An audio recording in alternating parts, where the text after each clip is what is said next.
You're watching How Leap. Let's turn on Apple Intelligence on your iPhone 17 Pro. First, ensure you have iOS 26 or later installed. Go to Settings and tap General. Tap Software Update to check. Next, open the Settings app and scroll to find Apple Intelligence. Tap it, toggle the switch to the on position. You may need to agree to terms and conditions. Apple Intelligence will now be active, enabling features like enhanced Siri, writing tools, and image generation.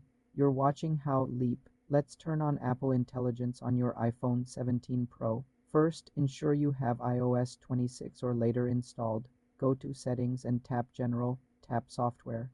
Update to check. Next, open the Settings app and scroll to find Apple Intelligence. Tap it, toggle the switch to the on position. You may need to agree to terms and conditions. Apple Intelligence will now be active, enabling features like enhanced Siri, writing tools, and image generation. Some features may require a Wi-Fi connection. And additional setup for iCloud data analysis. For more simple tech tutorials, subscribe to the channel.